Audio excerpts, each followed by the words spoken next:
Vamos a dialogar en nuestro programa popularmente con la investigadora Carolina Gandulfo. Señora, muy buenos días. Miguel Mandato le saluda. Buenos días, Miguel. Buenos días a toda la audiencia. Gracias por llamar. Aquí Gandulfo, estoy.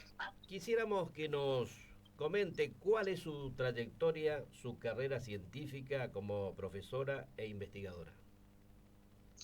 Bueno, yo hace muchos años, vamos a poner 25, 30, pero 25 puede ser, Ujú. trabajo en nuestra provincia con los hablantes de guaraní, ¿no? Sí. Con toda, toda la gente no solo que habla, sino que de algún modo está vinculada a la lengua o Ujú. lo siente de ese modo, y aquella que no también, Sí. que vive en nuestra provincia. Y sobre todo yo he trabajado mucho en las zonas rurales, o he Ajá. empezado mi trayectoria en las zonas rurales, sobre Sí. todo en la zona de... Trabajé en San Luis del Palmar, en Ujú. San Roque, siempre en la zona del interior, Colonia La Elisa. Ahora estoy trabajando en Cacatí, y bueno, ya tengo un equipo grande que han trabajado también en otros lugares, ¿no? Ujú. De la provincia. Eh, y siempre con la pregunta o con las preguntas que nos trataban de entender cómo nos relacionamos con el guaraní, ¿no? Ujú. Y esto quiere decir cómo usamos la lengua o cómo no la usamos, o cómo la hemos aprendido o cómo no la hemos aprendido, ¿no? Profesora, Eh, sí, usted ha escrito un libro en el año 2007 que se titula sí. Entiendo pero no hablo. ¿De qué trata? Bueno, esa fue la primera investigación Ujú. que hice en Lomas de González, en San Luis del Palmar, por la ruta 5, la escuela 111, cerquita, ¿no? De la Sí. capital, por ruta de asfalto. Ujú. Digo todo esto porque en esa época no era tan fácil visibilizar a las personas, encontrarse y hablar abiertamente con personas que declararan o dijeran que hablan guaraní. Más Ujú. vale se lo escuchaba entreverado en un recreo o en situaciones en las cuales no era fácil acceder, y Ujú. yo, que tampoco era de la zona, más difícil todavía, ¿no? Entonces esa investigación fue un largo proceso de trabajo con todos los niños de la escuela y las maestras de aquel entonces, con las que me sigo vinculando hasta el día Ujú. de hoy. Y lo que traté de hacer fue describir eh, lo que yo llamé el discurso de la prohibición del guaraní, ¿no? Yo digo esto y tanta gente que me escucha sabe muy bien de qué estoy hablando Ujú. cuando digo que le han prohibido de niño el guaraní, de niña, que a pesar de eso algunos han aprendido igual y lo hablan, otros más jóvenes tal vez, incluso quejosos, dirán, no, Sí. a mí no me enseñaron, no lo pude aprender. Ujú. Pero toda nuestra gente, nosotros sabemos muy bien cuando yo digo la prohibición, a qué me estoy refiriendo, ¿no? Yo quisiera, Entonces, toda la investigación... yo quisiera Sí, agregar, profesora, que el acta de la independencia fue traducida y publicada en varios idiomas, en español, quechua, aymara y guaraní. La así traducción de es. las lenguas originarias fue realizada por el diputado por Charcas y secretario del Congreso de Tucumán, José Mariano Serrano. Pero Sarmiento, Así es. durante su presidencia, se tomaron medidas restrictivas y punitivas contra el guaraní. Se prohibió hablar en guaraní en las escuelas y solo el uso exclusivo del español. El guaraní fue una lengua prohibida por el poder. ¿Por qué? Sí, es como usted dice, relativizaría un poquito Ujú. la figura de Sarmiento, en el sentido de que no ha sido solo él o Ajá. exclusivamente él, y no encontramos normativas en nuestra provincia escritas Ujú. que establezcan esto, ¿no? Ajá. Esto ha sido una prohibición que atravesó la sociedad de Ujú. arriba abajo.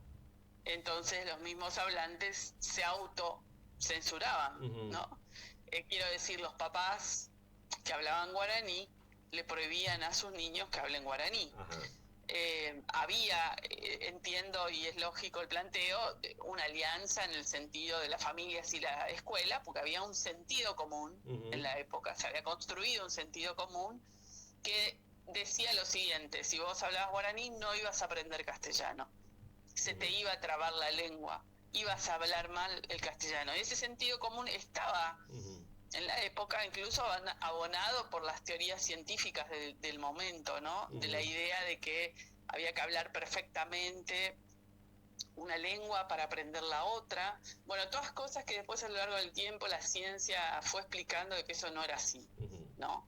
De que uno cuantas más lenguas sabe es mucho mejor, aprende más rápido otras lenguas, desarrolla procesos cognitivos que una persona monolingüe no tiene. En fin, una serie de cosas que muestran que eso era una ideología que más vale nos hacía perder, ¿no?, nuestra identidad, nuestras raíces, nuestra forma de ser y expresarnos, ¿no?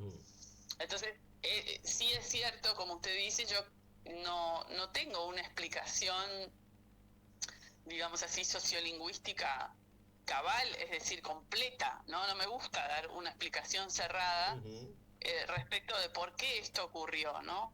Yo creo que hay procesos históricos y políticos que más allá de la lengua, sino de las poblaciones que fueron de algún modo, vamos a poner una palabra fácil, pero colonizadas, dominadas, ¿no? Castellanizadas, vamos a decirlo así.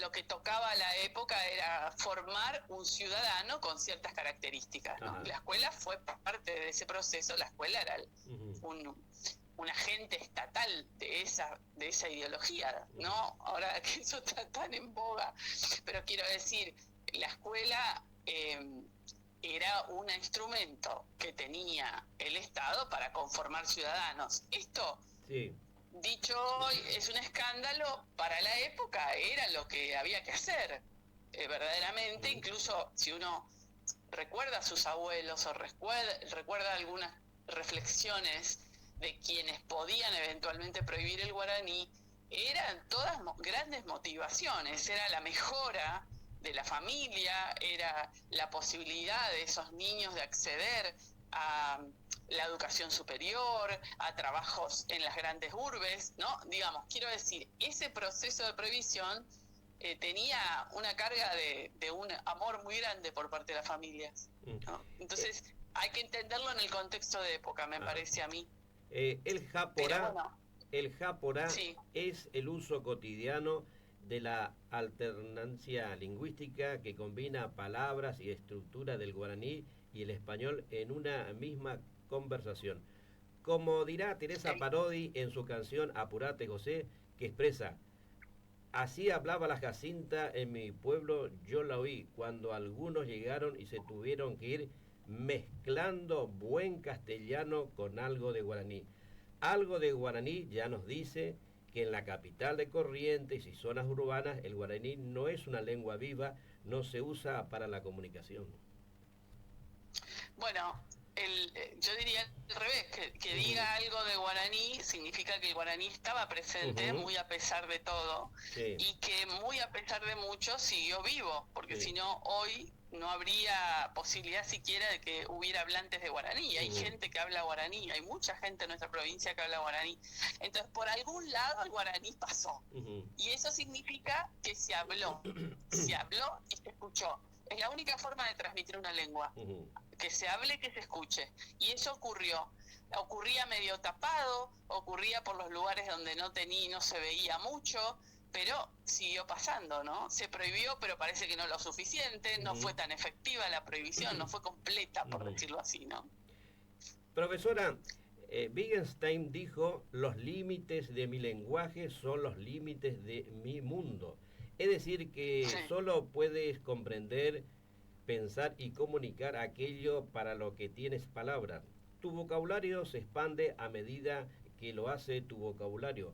La palabra organiza lo que somos capaces de percibir y experimentar. Si no se posee el término para una emoción o un fenómeno, es difícil reconocerlo e integrarlo en la vida. El lenguaje define el horizonte de nuestros pensamientos y de relaciones con los demás. Allí radica la dificultad, a mi criterio, de la lengua guaraní al no ser usada ni conocida por el pueblo en general. Sí. Ahí radica nuestro problema, que es que al no usar el guaraní perdemos la posibilidad de entender el mundo de otra forma. porque si seguimos a la cita que usted nos comparte, Sí. hablar una lengua es tener un horizonte, una manera de poder concebir el mundo. Ujú. Entonces, cuando se pierde una lengua, se pierde una perspectiva de mirar el mundo de una determinada manera, y nosotros nos perderíamos la manera en que podríamos mirar el mundo en guaraní, Ajá. digamos así, ¿no?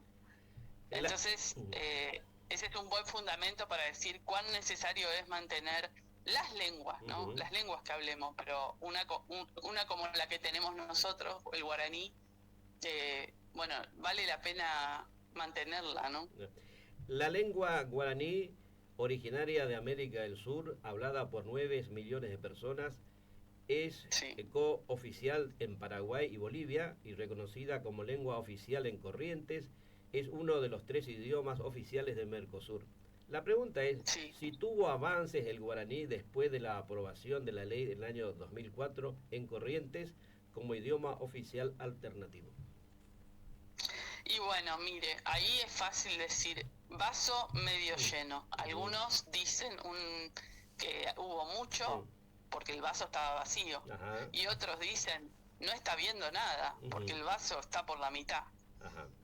Entonces, es una opinión que depende de dónde uno se pare y qué busca, ¿no es cierto?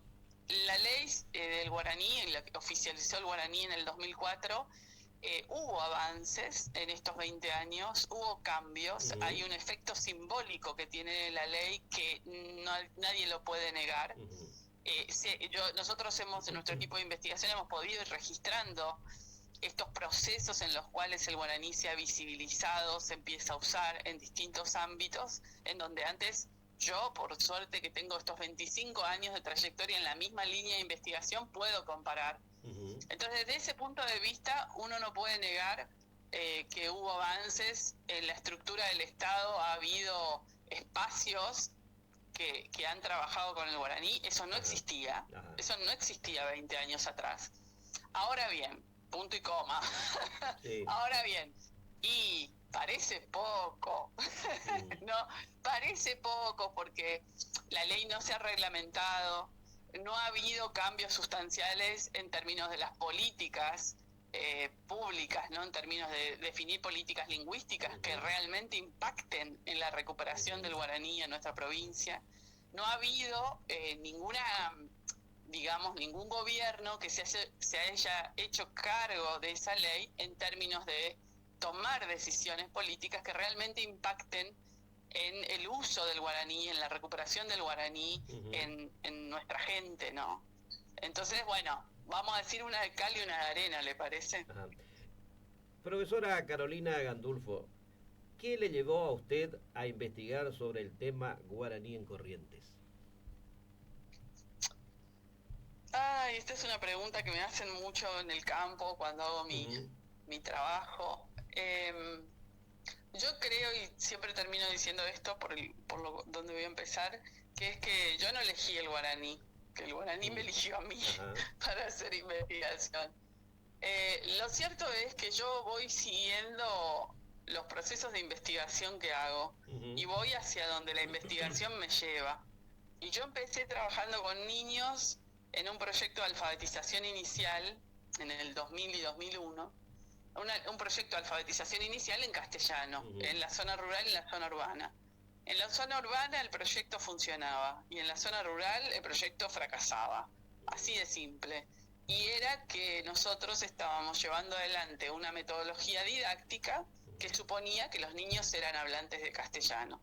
Entonces, cuando en la zona rural nos encontramos que los niños eran hablantes de guaraní y que por eso esa metodología no servía, no era que los niños eran brutos, no aprendían, no, la metodología, la didáctica no servía para esos niños. Eso es lo que descubrimos, y descubrimos a la par que esos niños eran hablantes de guaraní. Entonces, ese hecho y ese descubrimiento a mí me lleva a necesitar en la investigación entender cómo esos niños hablaban guaraní, cómo esos niños no eran vistos suficientemente, cómo era que nos relacionábamos con el guaraní. Y ahí empiezo a escuchar todas esas historias de la prohibición y a ver situaciones de prohibición en mi trabajo de campo, ¿no? Y ahí se inicia el camino con el guaraní y nunca más me separé. Usted, para investigar sobre la lengua guaraní en Corrientes, además tuvo que investigar la historia, la geografía, la cultura, la idiosincrasia de los correntinos. Cuando se habla de la correntinidad, ¿qué se quiere expresar? ¿Cómo usted o caracteriza al hombre y a la mujer de Corrientes en general? Yo soy antropóloga, ¿no? Y tengo la costumbre de no hacer ese tipo de definiciones tan tajantes porque nuestra sociedad es muy heterogénea. La gente que vive en Corrientes, si bien comparte y compartimos características, ¿no? Rasgos, a la vez depende mucho la zona, si es rural, si es urbana, depende mucho la generación, si es gente adulta o si son niños o jóvenes. Entonces, depende también la clase social, ¿no? Depende mucho. Entonces, a mí me es muy difícil decir que la correntinidad es algo que tenga determinados límites. Más vale me gusta hablar de cómo nos identificamos, los correntinos nos identificamos con determinadas cuestiones que parece que no queremos negociar, ¿no? Yo creo que el guaraní es uno de esos aspectos que el correntino se identifica. Uno podría decir también que el correntino se identifica con el chamamé. No importa si me gusta el chamamé, no importa si lo escucho o no, pero yo no dudo que el chamamé es la música de Corrientes, ¿no? Eso le pasa a mucha gente en Corrientes, y incluso esa gente que te dice, a mí no me gusta, yo no escucho, pero no va a decir nunca que el chamamé no es suyo. ¿Me explico? Sí. Creo que con el guaraní pasa algo similar, aunque la gente no hable guaraní, no se desdice de que el guaraní es nuestra lengua, ¿no? O una segunda lengua. Entonces, bueno, me gusta más pensarlo de esa manera y no sabría decir qué es la correntinidad, ¿no? Así como de manera global. También tendríamos que agregar a eso que usted dice, Sí. esa defensa de la religiosidad y el apego al carnaval. Sí. Sí, por ejemplo, hay muchas de estas cosas que son elementos que son, uno podría entrar por el lado de, no sé, de la vida cotidiana, de los modos en que nos gusta compartir el tiempo libre, ¿no? Yo me imagino nuestra mesa familiar de un domingo, ¿no? Y cómo esa mesa se alarga toda la jornada. Esas son características o rasgos que tenemos de nuestra vida social, pero que bueno, que otra gente diría, no sé, vaya a Santiago del Estero y va a ver lo mismo, ¿no? Le vamos a poner, y también escuchan chamamé. Entonces, bueno, no sé, creo que no defino, no me gusta definirlo así, ¿no? Se dice por ahí, profesora, que la provincia de Santiago del Estero y Corrientes son las provincias con mayor identidad. ¿Usted está de acuerdo? No sé, yo no diría con mayor identidad porque eso parece un poco soberbio de mi parte decir eso, pero sí lo que puedo decir que comparten. La provincia de Santiago del Estero y la provincia de Corrientes comparten una característica distinta en nuestro país, que es que tienen o se identifican con lenguas que podríamos llamar originarias, nativas, como la quichua santiagueña o el guaraní correntino, y la gente que habla en esas lenguas, en general, y por ahora, vamos a decir, no se identifican como gente indígena, como personas indígenas.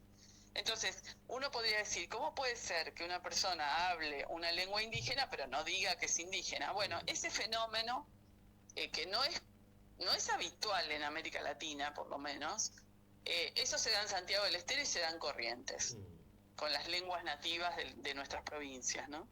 Es decir, en Corrientes nos gusta hablar o tartamudear el guaraní, pero no identificarnos con el indio. Por ahora, sí.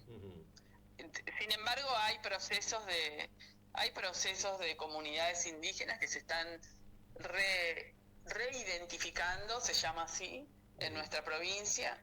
Hay 3 reconocidas por el INADI, por el Instituto Nacional de Asuntos Indígenas, y que no tienen tanta visibilidad a nivel provincial, ¿no? Pero eso existe, esos procesos se están produciendo. Nosotros también estamos, bueno, estudiando o acompañando algunos de esos procesos.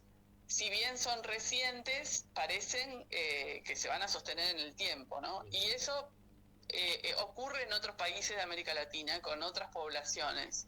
No es un fenómeno no estudiado. Puede ocurrir en nuestra provincia perfectamente. En la fiesta de la Cruz de los Milagros, el 3 de mayo, sale la procesión histórica, tradicional, con dos cruces, Sí. la Cruz de los Milagros y la Cruz de los Españoles con los colores de la bandera de España. Algo dice eso, ¿verdad? Y sí, que tenemos un mito fundacional complejo, ¿no? Un mito fundacional que es contradictorio, que es demonizar un poco a quienes eran los primeros pobladores y de quienes seguimos usando su lengua. Uh-huh. Entonces, el guaraní es una buena síntesis que entra en contradicción con ese mito, ¿no? Es fuerte, si uno lo analiza y lo piensa, es como contradecirse a uno mismo, ¿no? Y sin embargo es el rito fundacional de nuestra ciudad. Y no se acostumbra mucho a hacer una crítica un poco de este tipo, ¿no? Una crítica respecto de, revisemos un poco ese mito, ¿no? Ese recordatorio que hacemos año a año y que en algún punto nos estamos pinchando los pies con esa forma de pensarnos identitariamente, ¿no? Es complicado, sí. Esa identificación totalmente acrítica, dice usted. Claro, sí, esa crítica y repite algo que creo que no nos viene bien. No nos viene bien, que es demonizar nuestras raíces, ¿no? Porque un poco el mito, si yo no lo recuerdo mal, los nativos atacaban, ¿no es cierto?, la cruz, y la cruz no se quema, pero los atacantes o los que están puestos en el lugar del enemigo son los nativos, de quienes hoy seguimos siendo parte porque usamos su lengua. Entonces ahí hay algo que se partió, se rompió en la historia, en la memoria, mejor dicho, en la memoria de nuestro pueblo, y hay una especie de hiato, de paréntesis que tenemos que empezar a reconstruir. Es decir, entre la población originaria que habitaba Corrientes, y no estoy hablando de 5 siglos antes de la colonia, estoy hablando de la independencia. La población correntina a principios del siglo XIX es prácticamente monolingüe guaraní. No estamos hablando de 5 siglos, estamos hablando de 1 siglo. Entonces, esa población era completamente monolingüe guaraní. Esa gente, uno hoy podría decir, y eso no me gusta decirlo de ese modo, pero uno podría decir, era guaraní esa gente. No sé cómo se identificaría, no hay estudios sobre eso. Entonces hay como una especie de paréntesis oscuro en nuestra memoria, que es cómo pasó esa gente guaraní a ser esta gente correntina. Profesora, yo quisiera preguntarle cuál es la interpretación que hace usted, que en Corrientes no existen poblaciones, comunidades indígenas como existen en otras provincias del país. ¿Por qué? Bueno, esto mismo que le estoy diciendo. Yo no tengo una respuesta. Hay que estudiar mucho más. No está estudiado. Es increíble que no esté estudiado por la ciencia tampoco. Hay ideas, hipótesis y cosas y mitos, ya le diría, como que los guaraníes, no sé, post expulsión de los jesuitas se fueron a la selva, no sé qué selva, en fin. Pero los guaraníes fueron en gran parte reducidos en las misiones, ¿no? De todas maneras, se estima que hay guaraníes que no necesariamente fueron reducidos, no es que toda la población guaraní estuvo en las misiones que hubo. Pero vamos a seguir el camino de las misiones. ¿Qué pasó con esos guaraníes post-misiones jesuíticas? ¿Dónde están? ¿Dónde se fue esa gente, no?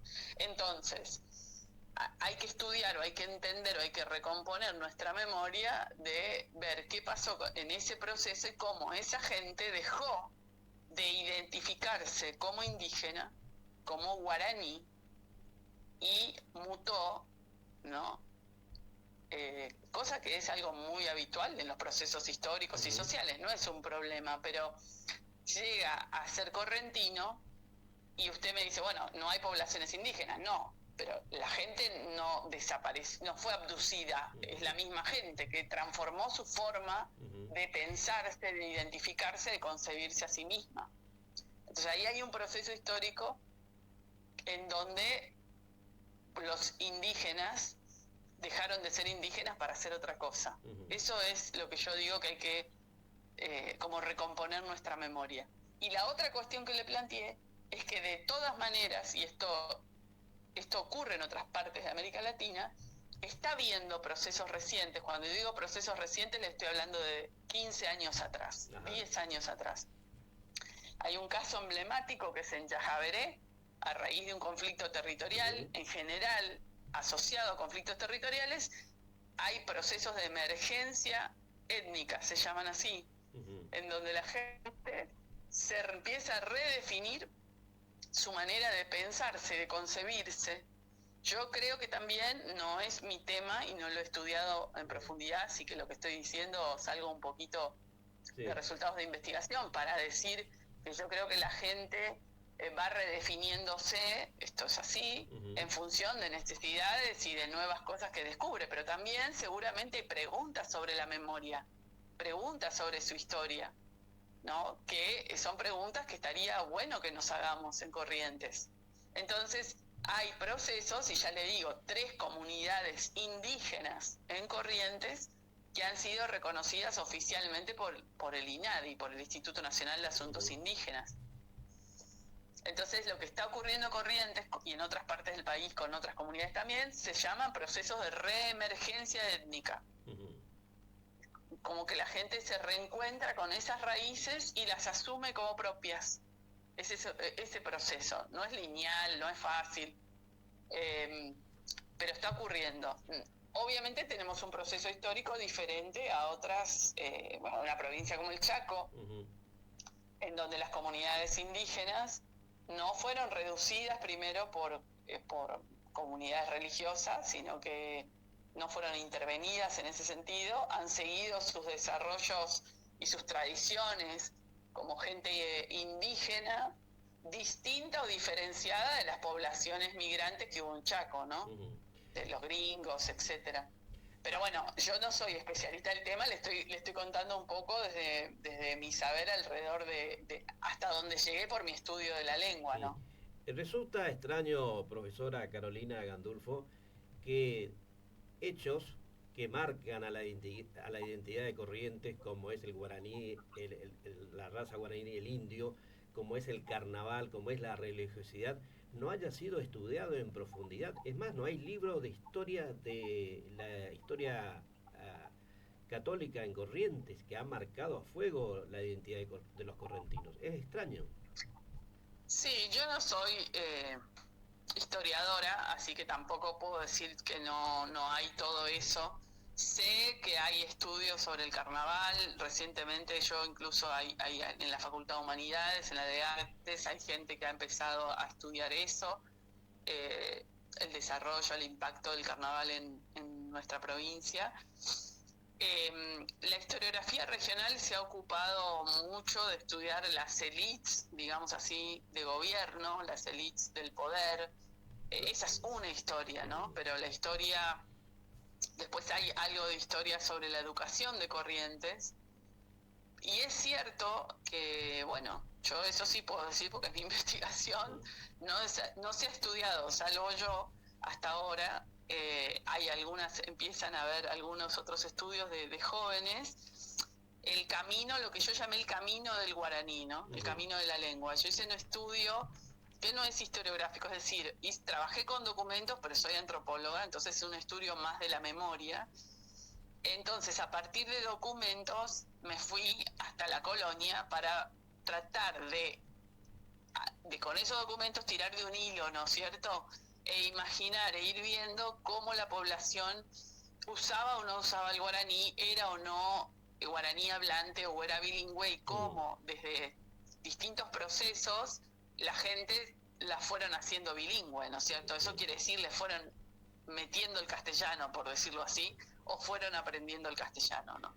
Esa es mi investigación, un poco quise copiar, vamos, lo voy a poner en esos términos porque lo quiero decir con humildad, digamos, a Meliá. Meliá hizo un estudio documental en su tesis doctoral en el año 69, en donde hizo este proceso, pero lo hizo parado desde Paraguay.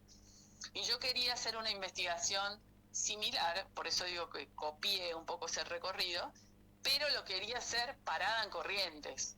Lo quise hacer desde nuestra mirada y perspectiva, ¿no es cierto? Y bueno, hice ese intento, es uno de los capítulos de mi tesis doctoral, traté de trabajar esa parte documental. Y ahora ese estudio y ese trabajo con documentos históricos les permite a otros investigadores más jóvenes, de hecho hay una joven del equipo, Abril Moulin, que está trabajando con esos documentos históricos, a Yalén Morales Michelini, Tamara Alegre, les gusta recuperar esos materiales como para empezar a indagar más profundamente alguna época en particular, ¿no? Profesora, usted recibió sí. el premio CONEC y ahora en el Consejo Deliberante de Corrientes fue presentado un proyecto de autoría de la concejal justicialista Mercedes Franco La Provita para que sea declarada ciudadana ilustre. ¿Cómo se siente al ser reconocida por su labor como investigadora? Y la verdad que es muy, no sé, reconfortante la palabra, porque fue muy difícil el camino que hice yo con la investigación sobre un tema que no, bueno, que tampoco era bien visto en la academia, no era que era tan bien recibido. Pasó mucha agua bajo el puente y ahora me reconocen, ¿no? Y entonces eso es como tener la satisfacción de decir estaba bien el camino que hice, por donde fui. Eso por un lado. Y por otro lado, y sobre todo le diría que lo que más me emociona o lo que más me gusta, es que yo cuando recibí el CONEX, ahora no lo recibí todavía el premio, sino que me avisaron que me habían premiado, sentí que la gente y con la que yo trabajo, tanta gente, estaba muy contenta, estaba muy emocionada y en algún punto sentía ese reconocimiento, ese premio como propio. Y entonces me di cuenta que el CONEX también tenía un valor muy importante para el guaraní. Me di cuenta, me estoy dando cuenta, voy a decirlo mejor, ¿no? Sí. Porque todavía estoy así como bajo shock todavía, ¿no? Porque es un premio muy importante a nivel nacional y que no estaba jamás en mi horizonte, de hecho yo ni estaba enterada. Quiero decir, esto alguien te postula, que ahora sí me enteré quién fue, que fue la profesora Graciela Riquelme, una investigadora de Buenos Aires, de CONICET, que bueno, que yo no la conocía. O sea, y estudia otros temas, no ni la he leído. Entonces tuvo un impacto muy grande también por eso, ¿no? Que llegara nuestro trabajo, que llegara el guaraní a ese ámbito. Entonces eso tiene mucho valor para mí.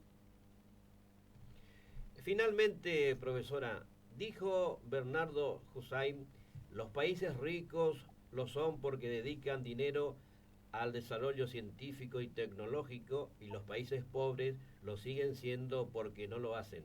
La ciencia no es cara, cara es la ignorancia, expresó. Su opinión sobre el desfinanciamiento del CONICET, de las universidades y la educación pública por parte del presidente Milei. Y es tremendo lo que nos está pasando. Es tremendo, es triste, angustiante. Mi equipo se va desarmando porque las jóvenes necesitan ir a buscar otros empleos, porque no se pueden mantener con el empleo de la universidad. Entonces uno ve que también se desaprovecha tantos años de trabajo en formación de los investigadores, porque eso lleva mucho tiempo. Entonces es muy triste que eso nos pase en nuestro país y que nos pase en una democracia. Es muy triste porque en realidad no es el presidente Milei. El presidente Milei es la excusa del momento. Es la gente que lo acompañó al presidente Milei.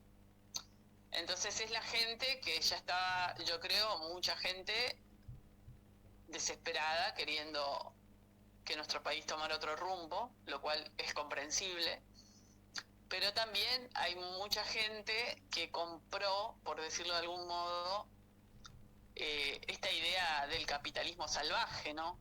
como algo valorable, esta idea de que está bueno destruir al otro, ¿no? Que el enemigo hay que destruirlo y no tratar de conversar y entenderse, ¿no? Somos un país muy grande y muy heterogéneo, entonces con esa filosofía de matarnos unos a otros, sálvese quien pueda, es un empobrecimiento a un nivel de la dignidad humana muy grande. Eso es muy triste. Eso es muy triste porque yo creo que hace mella, toca cosas muy profundas de la gente bueno, que hay que recomponer, que hay que trabajar, ¿no?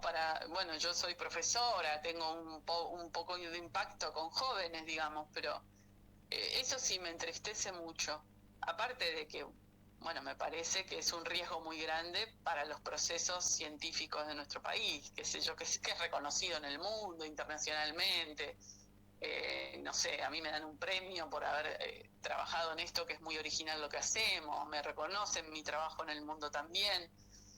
Y bueno, yo estoy en una situación, ingresé al CONICET, o sea, gané mi concurso en primera en mi categoría de antropología en el 2023 para ser investigadora del CONICET, y estoy cobrando una beca postdoctoral hace 3 años porque no me dan el ingreso efectivo, no se firmaron las altas de los investigadores.